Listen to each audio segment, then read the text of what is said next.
रद्द करने की मांग और रद्द करने की मांग को लेकर शहीद स्मारक पर धरना प्रदर्शन।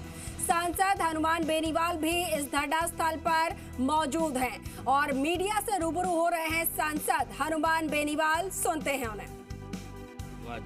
यहाँ पे भजनलाल सरकार के खिलाफ लामबंद होगा, धरना देगा, रैली करेगा, अपना आक्रोश व्यक्त करेगा। मुद्दे होंगे एसआई भर्ती को रद्द करें, आरपीएससी का पुनर्गठन करें, सशक्त लोकायुक्त, बेरोजगारों को रोजगार, खाली पद भरें और तमाम जो पीटीआई का 22 का मामला हो, चाहे दूसरे मामले हो, जो भर्तियां रद्द हुई है, जो पेपर लीक हुए, जो भी जांचें। मैं चाहता हूं कुछ मामले सीबीआई को दिए जाएं, क्योंकि एसओजी के अंदर भी एक सेटलमेंट का कमरा अलग बना हुआ है कि एसओजी कह रही 400 थानेदार फर्जी है, लेकिन 53-54 की गिरफ्तारी हुई आज तक। 102 जो पकड़े हैं, 3 उसके अंदर तो दूसरे लोग हैं साथ में कि ये पेपर दिलाने के अंदर थे, लेकिन 400 की जगह 250 भी पकड़ लेते तो लगता है कि एसओजी काम करे। एसओजी भी स्टाफ ही नहीं है, 30 का स्टाफ कैसे पकड़ सकता है। हम तो मांग करी कि कम से कम 70 आदमी और भेजे, 100 का त्वरित स्टाफ हो जो रोज पकड़ा दगड़ी करे, लाके अंदर ठूसे। तो 400 पकड़े जाते तो आधा काम ही हो जाता।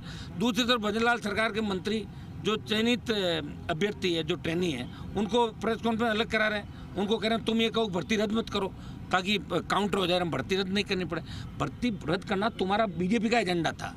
आरएलपी के साथ बीजेपी भी सड़कों पर लड़ रही थी और कह रही थी कि हमारी सरकार आते ही एसआई भर्ती रद्द करेंगे, आरपीएससी का पुनर्गठन करेंगे। ये तो इनका वादा था। ये तो बड़े बड़े इनके नेता विधानसभा में 1-1 घंटे के भाषण उनका आप निकाल के देख लीजिए। इनकी कथनी और करने के अंदर क्या वो रह जाएगा, बताओ मुझे। कथनी कुछ और करनी कुछ। फिर कांग्रेस बीजेपी में क्या अंतर रह गया। ये तो मिलाजुली का खेल है राजस्थान के अंदर। एक सांपनाथ है, दूसरा नागनाथ है। ये हमेशा ही हम कह रहे हैं और ये सही बात है। दोनों मिले हुए हैं, जम के लूटो राजस्थान को। लोग भूल जाते हैं, एक बार इस पार्टी को वोट देंगे और एक बार इस पार्टी को। 66 साल बाद आरएलपी का गठन हुआ, तो इससे अंदाज लगा सकते हो कि पॉलिटिकल रूप से राजस्थान के लोग कितने कमज़ोर हैं। ये मैं हमेशा इस बात को कहता आया हूँ। कैबिनेट सब कमेटी बनाई थी, कैबिनेट सब कमेटी ने अपनी सिफारिश दे दी थी कि परीक्षा को रद्द किया जाए।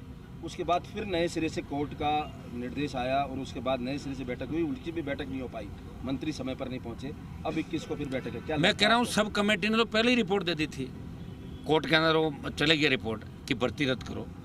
डबल एजेंट दे दी, पीएचक्यू ने दे दी, एसओजी एडीजी ने दे दी। सारी बात लिखे भर्ती रद्द करनी ही पड़ेगी और उसमें अगर कोई ईमानदार लोग हैं अंदर और उनके हितों पे कुठार लगाते हैं, उसका कोई दूसरा रास्ता निकल सकता है। सरकार के पास सैकड़ों रास्ते होते हैं, वो राय लेके कर सकते हैं। अब सब कमेटी कुछ करेगी नहीं करे, हमें उससे क्या करना।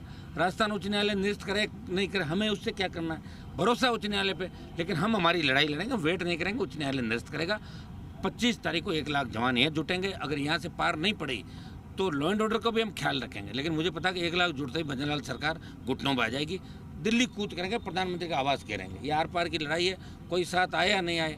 आरएलपी का नौजवान आगे भी किसान आंदोलन, अग्निवीर और पहलवान बेटियों के समर्थन में गया और किसानों को न्याय दिलाया, पहलवान बेटियों को दिलाया और सेना के सम्मान को भी हम लौटाएंगे। अग्निवीर भी समाप्त कराएंगे। अगला आंदोलन अग्निवीर को लेकर ही होगा हमारा। विदेश मंत्री एस जयशंकर प्रसाद ने बयान दिया था, उस बयान को लेकर सर उनका एक बयान उन्होंने बोला है कि हमने जो अटैक से पहले उसकी सूचना दे दी थी पाकिस्तान को कि जो उनके आतंकी ठिकानों को नष्ट करेंगे। तो उसको क्या देखते हैं? अब पता ही नहीं कौन किसको की। इनकी बातों का अब क्या है साहब।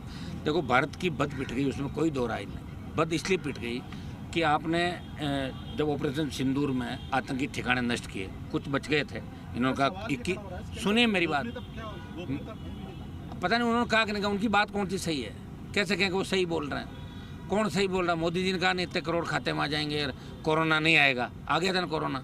मोदी जी ने लोकसभा में भाषण दिया, मैं तो सुना था कि हिंदुस्तान में कोविड नहीं आएगा। तो हमने सोचा कोई बात होगी इनके ऊपर कहीं न कहीं, तभी तो कह रहे हैं आ गया कोरोना। मर गए एमपी, मर गए मंत्री, मर गए गृह मंत्री हॉस्पिटल में थे, हम सब थे। आपको पता है 12-12, 15-15, 20-20 मिनिस्टर एक साथ अस्पतालों में भर्ती हुए। कितने सांसद ऊपर चले गए। इनके एक रेल जो पहले कौन से मिनिस्टर थे, वो उनका स्वर्गवास हो गया कोरोना से। कहने से नहीं होता। प्रधानमंत्री को भी ये लग गया कि देश ये चूक हो गई हमसे कि अमेरिका ने हमारी पंचायती करी। इसलिए इंदिरा गांधी का नाम आया, लोग याद करने लगे आयरन लेडी इंदिरा गांधी। लोग